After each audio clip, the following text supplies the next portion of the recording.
नमस्कार दोस्तों, मैं हूं दीपक कुमार और आप देख रहे हैं हमारा यूट्यूब चैनल कीर्ति एज अ पॉइंट। दोस्तों, एक बार फिर से आपका स्वागत है हमारे आज के सेशन में, जो कि है भारतीय इतिहास का पार्ट 7। और हम देख रहे थे मल्टीपल चॉइस क्वेश्चंस भारत के गवर्नर जनरल और वायसराय के संबंध में, जो कि बहुत ही महत्वपूर्ण हैं आपके एग्ज़ाम के पॉइंट ऑफ व्यू से। दोस्तों, ये ऐसे प्रश्न हैं जो अक्सर किसी न किसी एग्ज़ाम में ज़्यादातर पूछे गए हैं, तो इसलिए आपका ये कर्तव्य बन जाता है कि आप हमारे इस वीडियो को बिना स्किप किए हुए पूरा देखें और साथ ही अपने फ्रेंड्स के साथ भी शेयर करें, जिससे आपको अपडेट्स मिलती रहें, क्योंकि आगामी एग्ज़ाम्स होने वाले हैं। आज नहीं तो कल लॉकडाउन के बाद वो होंगे ही, जिसमें आपको इन क्वेश्चन की मदद से सफलता हासिल होने की पूरी संभावना है। तो हम बिना समय गंवाए हुए आपके लिए लेकर के आए हैं अपना आज का सेशन, जिसमें हम बात करेंगे गवर्नर जनरल और वायसराय के पार्ट 2 के बारे में, जो कि बहुत ही महत्वपूर्ण प्रश्नों से संबंधित हैं। तो आइए शुरू करते हैं हम अपना आज का सेशन।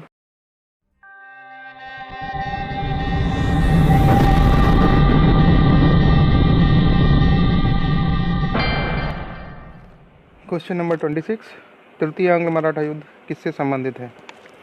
ऑप्शन हैं sir John Shore, Lord Wellesley, Lord Hastings और लॉर्ड कॉर्नवालिस। अभी मैंने आपको पिछले वीडियो में बताया था इसके बारे में, और ये बिल्कुल क्वेश्चन नंबर 25 की तरह ही है।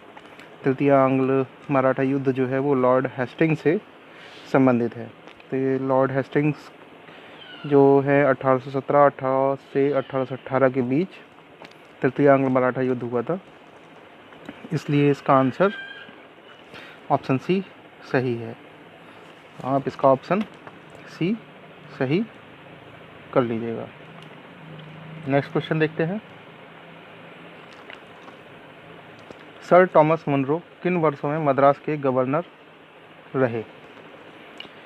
तो सही आंसर आपका हो जाएगा ऑप्शन ए 1820 से 1827 तक।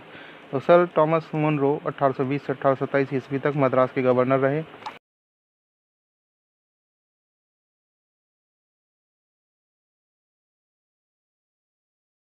और कैप्टन रीड थे।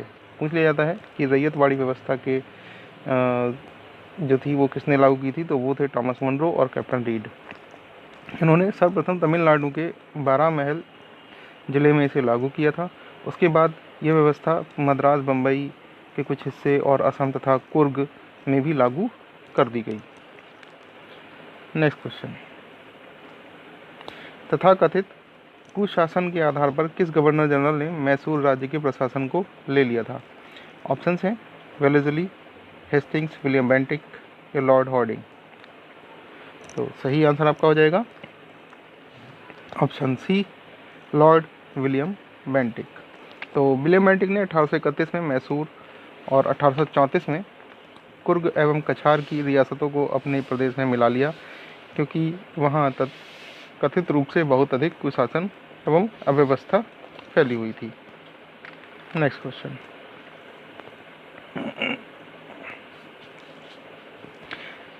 निम्नलिखित बंगाल के गवर्नर जनरलों में से कौन एक तृतीय आंग्ल मैसूर युद्ध से संबंधित है? सही आंसर है ऑप्शन बी लॉर्ड कॉर्नवालिस। तो दोस्तों, तृतीय आंग्ल मैसूर युद्ध 1790 से 1792 ईस्वी के बीच में हुआ था, और आंग्ल मैसूर युद्ध जो है कॉर्नवालिस से संबंधित है। इस युद्ध में कॉर्नवालिस ने स्वयं सेना की बागडोर संभाली थी, और इस युद्ध में श्रीरंगपट्टनम की संधि टीपू के साथ हुई थी। पूछा जाता है श्रीरंगपट्टनम की संधि किसके साथ हुई थी, तो टीपू सुल्तान के साथ हुई थी। और इस संधि के अनुसार टीपू ने अपने राज्य का लगभग आधा भाग अंग्रेजों और उनके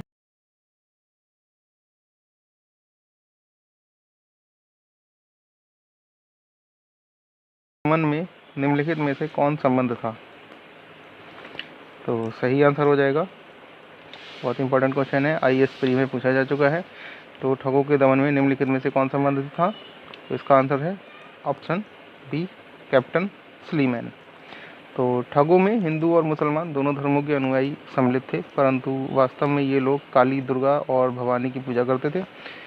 और पूछा जा सकता है, क्वेश्चन इंपॉर्टेंट है, कि एक ठगों में कौन लोग शामिल थे, तो हिंदू और दो मुस्लिम दोनों ही थे। काली, दुर्गा और भवानी की पूजा भी करते थे ये लोग। और अब प्रायः अपने शिकार का सिर काटकर देवी के चरणों में बलि के रूप में चढ़ाते थे। उन्हें विश्वास था कि उनका यह धंधा विधि का विधान है और उनके शरीर की मृत्यु उनके भाग्य में उसी प्रकार लिखी होती थी। सती प्रथा के प्रश्न पर तो कुछ इस तरह से मतभेद थे, लेकिन ठगी के विषय में समस्त जनता ने सरकार का समर्थन किया। और विलियम बेंटिक ने कैप्टन स्लीमैन को ठगों के विरुद्ध कार्रवाई करने के लिए नियुक्त किया था और उसने लगभग 1500 ठगों को बंदी बना लिया और अनेक ठगों को फांसी दे दी गई और शेष को आजीवन निर्वासित कर दिया गया। और 1837 ईस्वी के पश्चात संगठित रूप से ठगों का अंत पूरी तरह से हो गया। नेक्स्ट क्वेश्चन, सती प्रथा पर पाबंदी किसने लगाई? आपको पता होना चाहिए, इंपॉर्टेंट क्वेश्चन है, कई बार पूछा जा चुका है। तो सती प्रथा पर जो पाबंदी लगाई थी वो थे लॉर्ड विलियम बेंटिक, यानी कि ऑप्शन सी इसका सही आंसर हो जाएगा। तो भारतीय समाज सुधारकों में जैसे राजा राम मोहन राय ने विलियम बेंटिक को इस प्रथा को अवैध घोषित करने की प्रेरणा दी और बहुत से समकालीन प्रगतिशील समाचार पत्रों ने इसका समर्थन भी किया। और विलियम बेंटिक ने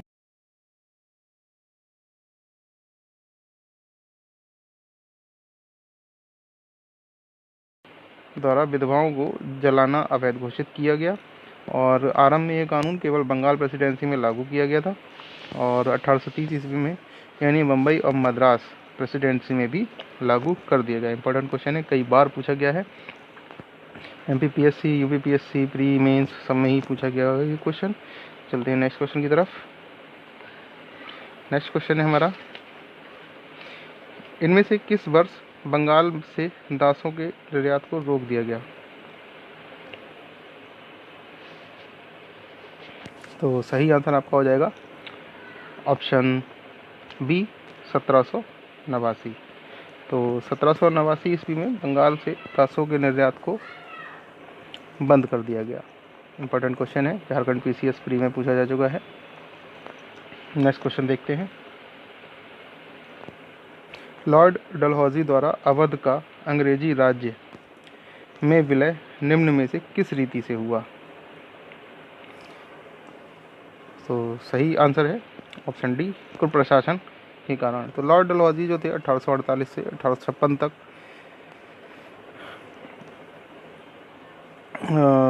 इसके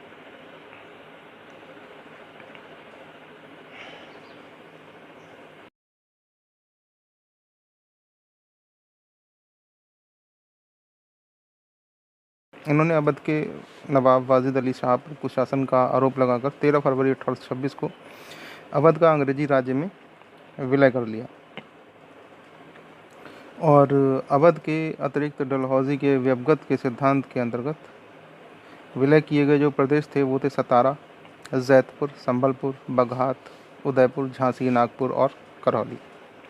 नेक्स्ट क्वेश्चन, बघात रियासत का ब्रिटिश में विलय कब हुआ? तो सही आंसर है ऑप्शन बी 1850। ये नोट कर लीजिए, पूछा जाता है, कई बार पूछा भी गया है और झारखंड PCS में ये क्वेश्चन पूछा जा चुका है। ठीक है, ये डेट वगैरह आपको याद रखनी है और क्रम से भी पूछ लेते हैं कि कौन सा राज्य जो है कब विलय किया गया, उनका क्रम बताइए। तो बढ़ते हैं नेक्स्ट क्वेश्चन की तरफ, ब्रिटिश द्वारा कुशासन का बहाना बनाकर निम्नलिखित प्रांतों में से किस एक का शासक हटा दिया गया? तो सही आंसर आपका हो जाएगा ऑप्शन ए अवध। तो अवध को जो है कुशासन का आरोप लगाया था किसने? लॉर्ड डलहौजी ने, और 13 फरवरी 1856 को अवध को अंग्रेजी राज्य में विलय कर लिया गया। इसका ऊपर बताया जा चुका है डिस्क्रिप्शन में, एक बार दोबारा से देख लीजिएगा, इम्पोर्टेंट क्वेश्चन है। और चलिए नोट भी कर लीजिए किस राज्य का कब विलय हुआ। तो सतारा का हुआ था 1848 ईस्वी में, जैतपुर और संभलपुर 1849 ईस्वी में, बघात 1850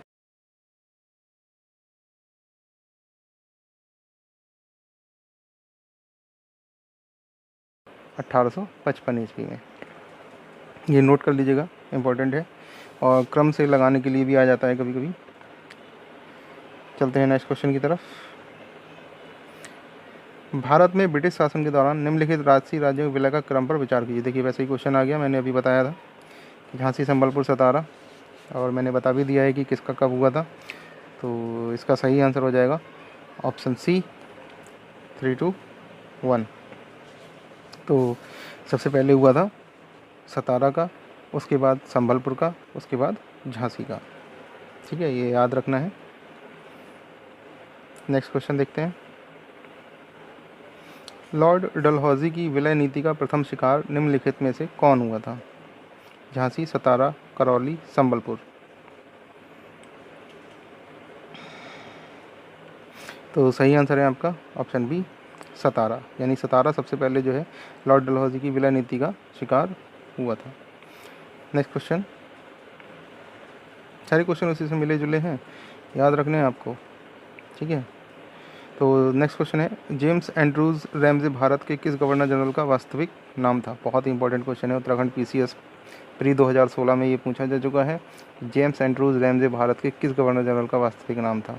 इसका सही आंसर है ऑप्शन ए लॉर्ड डलहौजी। तो लॉर्ड डलहौजी, जिसे अर्ल ऑफ डलहौजी भी कहा जाता है, ठीक है, गवर्नर जनरल बनकर भारत आए कब? 1848 में, और इनका वास्तविक नाम था जेम्स एंड्रूज ब्राउन रैमजे। ठीक है, नेक्स्ट क्वेश्चन, अंग्रेजों द्वारा सिंध विजय संपन्न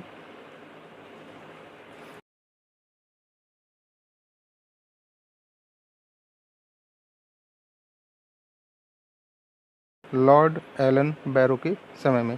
तो गवर्नर जनरल लॉर्ड एलन बैरो का काल जो था वो 1842 से 1844 के बीच था, जिस दौरान अगस्त 1843 में सिंध को पूर्ण रूप से ब्रिटिश साम्राज्य में मिला लिया गया और प्रथम आंग्ल अफगान युद्ध का ही यह एक परिणाम था। ठीक है, नेक्स्ट क्वेश्चन, निम्नलिखित में से अवध का ब्रिटिश रेजिडेंट कौन था जब अवध का ब्रिटिश साम्राज्य में विलय हुआ? तो सही आंसर हो जाएगा इसका ऑप्शन ए जेम्स आउट्रम। 1854 ईस्वी में स्लीमैन के स्थान पर जेम्स आउट्रम को अवध का ब्रिटिश रेजिडेंट बनाया गया। उसने कहा कि अवध का प्रशासन बहुत दूषित है तथा जनता की अवस्था बहुत शोचनीय है। आउट्रम की रिपोर्ट को ही फरवरी 1856 में अवध के अधिग्रहण का आधार बनाया गया था और 1857 के विद्रोह के समय लखनऊ में ब्रिटिश रेजिडेंट हेनरी लॉरेंस थे, जो विद्रोहियों के हाथों मारे गए। नेक्स्ट क्वेश्चन, भारत में प्रथम रेलवे लाइन किस ब्रिटिश गवर्नर जनरल के समय बिछाई गई? बहुत ही कॉमन क्वेश्चन है, इंपॉर्टेंट क्वेश्चन है, कई बार पूछा जा चुका है, आपको पता भी होगा। तो ये है ऑप्शन, इसका आंसर हो जाएगा option A Lord Dalhousie. Lord Dalhousie के टाइम पे सबसे पहले रेलवे लाइन बिछाई गई थी। तो देखते हैं, भारत में रेल निर्माण की दिशा में प्रथम प्रयास ब्रिटिश गवर्नर लॉर्ड डलहौजी द्वारा किया गया और प्रथम रेलवे लाइन 1853 ईस्वी में बम्बई से ठाणे के बीच में डलहौजी के समय में बिछाई गई थी। याद रखना है, कब, कहाँ से कहाँ? बम्बई से ठाणे के बीच में। कब? 1853 में। किसके समय में? लॉर्ड डलहौजी के समय में। ठीक है, नेक्स्ट क्वेश्चन,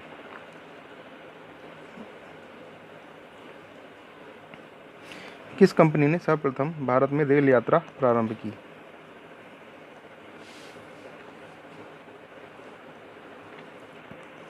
इंपॉर्टेंट क्वेश्चन है, छत्तीसगढ़ PCS 2011 में पूछा गया है। तो इसका सही आंसर है option be great Indian peninsula railway ने सबसे पहले भारत में रेल यात्रा प्रारंभ की थी। तो 1853 ईस्वी बम्बई के पौरी बंदर स्टेशन से ठाणे के बीच भारत में सर्वप्रथम रेल यात्रा का प्रारंभ ग्रेट इंडियन पेनिनसुला रेलवे द्वारा किया गया था। नेक्स्ट क्वेश्चन, ब्रिटिश भारतीय राज्य क्षेत्र का अंतिम प्रमुख विस्तार हुआ किसके समय में हुआ? सही आंसर है डफरिन के समय में, यानी कि ऑप्शन ए सही है। 1885 ईस्वी में तृतीय आंग्ल बर्मा युद्ध और 1 जनवरी 1886 को बर्मा को ब्रिटिश भारत में मिला दिया गया और जो ब्रिटिश भारतीय राज्य क्षेत्र का अंतिम प्रमुख विस्तार था। इस समय वायसराय लॉर्ड डफरिन थे। ठीक है, next question, 44 public works department को 1845 से 1855 के दौरान स्वरूप देने वाले थे। कौन थे भाई, बताइए। तो ये भी थे लॉर्ड डलहौजी, यानी कि ऑप्शन ए इसका सही है। तो डलहौजी से पूर्व सार्वजनिक निर्माण का कार्य एक सैनिक बोर्ड पर हुआ करता था। इसके कार्यकाल में पहली बार एक अलग सार्वजनिक निर्माण विभाग बनाया गया और सार्वजनिक उपयोग के कार्य के लिए बहुत सा धन भी व्यय होने लगा था। नेक्स्ट क्वेश्चन देखते हैं। विधवा पुनर्विवाह अधिनियम किसके शासनकाल में क्रियान्वित किया गया? तो सही आंसर है इसका ऑप्शन बी, लॉर्ड कैनिंग। तो ईश्वरचंद्र विद्यासागर के अथक प्रयासों के फलस्वरूप लॉर्ड कैनिंग, जो कि 28 फरवरी 1856 से 21 मार्च 1862 तक यहाँ के गवर्नर जनरल रहे थे, 26 जुलाई 1856 को विधवा पुनर्विवाह अधिनियम 1856 अधिनियमित हुआ। इस अधिनियम को लॉर्ड डलहौजी के समय प्रारूपित और प्रस्तुत किया गया था। इस अधिनियम के नियम 15 के तहत विधवा विवाह को वैध मान लिया गया और उस विवाह से संपन्न हुए बालक को वैध घोषित किया गया। बहुत इंपॉर्टेंट क्वेश्चन है। लॉर्ड कैनिंग के समय में विधवा पुनर्विवाह अधिनियम पारित हुआ और ये आपका lower subordinate UP lower subordinate pre में पूछा जा चुका है, यूपी पीसीएस में भी पूछा जा चुका है, कई जगह ये क्वेश्चन पूछा जा चुका है। इंपॉर्टेंट क्वेश्चन है। नेक्स्ट क्वेश्चन, 1 नवंबर 1858 को महारानी विक्टोरिया का घोषणा पत्र इलाहाबाद में किसने पढ़कर सुनाया था? तो इसका सही आंसर है ऑप्शन बी, लॉर्ड कैनिंग ने। तो कैनिंग ने 1857 की महान क्रांति का सबसे महत्वपूर्ण परिणाम जो था, उस समय महारानी की उद्घोषणा थी और ये उस उद्घोषणा में कहा गया था और यह उद्घोषणा 1 नवंबर 1858 को इलाहाबाद में हुए दरबार में भारत के समय प्रथम वायसराय लॉर्ड कैनिंग के द्वारा उद्घोषित की गई थी। नेक्स्ट क्वेश्चन,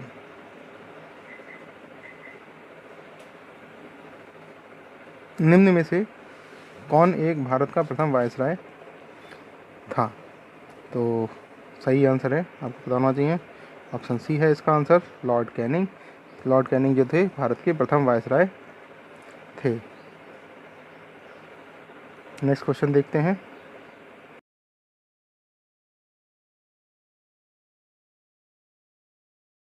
गोद लेने के अधिकार को पुनः स्थापित किया?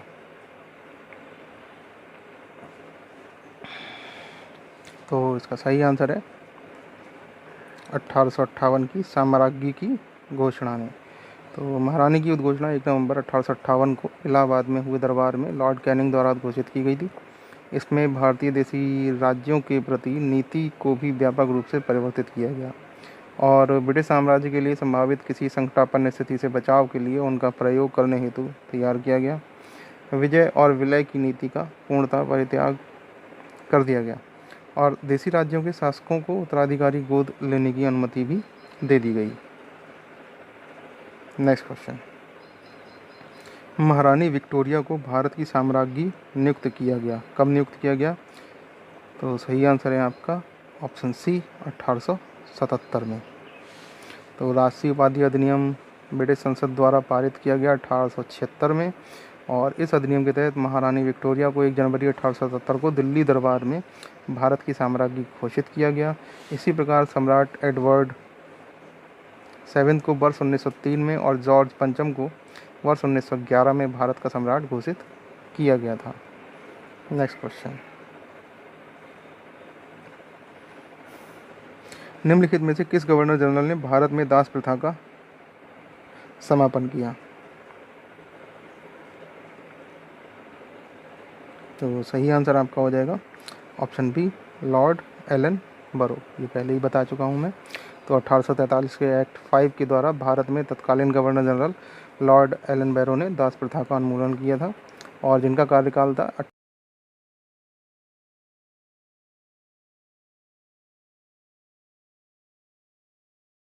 गवर्नर और गवर्नर जनरल्स वायसराय से संबंधित महत्वपूर्ण प्रश्न। इसकी आगे भी अभी सीरीज जारी रहेगी। ये सेकंड पार्ट था, तो हमारे चैनल को देखते रहिए। हमारे वीडियोस को देखते रहिए बिना स्किप किए हुए। बहुत ही इंपॉर्टेंट क्वेश्चंस लेकर के आया हूँ और अक्सर एग्ज़ाम्स में ये पूछे जा चुके हैं। तो हमारे चैनल को ज़्यादा से ज़्यादा सब्सक्राइब कीजिए और वीडियोस को लाइक कीजिए, शेयर कीजिए, जिससे आपको अपडेट्स मिलती रहें। करंट अफेयर्स भी मैं शुरू करूँगा। पहले मैं करंट अफेयर्स बनाता था, लेकिन किसी प्रॉब्लम की वजह से नहीं बना पा रहा हूँ, लेकिन अब मैं उसको जो है शुरू करूँगा। और आप लोग, उम्मीद करता हूँ आप लोग सुरक्षित होंगे। सभी लोग अपने घर में रहिए, सेफ्टी बरतिए, ठीक है। बाहर निकलें तो मास्क पहन करके निकलें। तो मिलते हैं हम हमारे नेक्स्ट सेशन के साथ। तब तक के लिए धन्यवाद।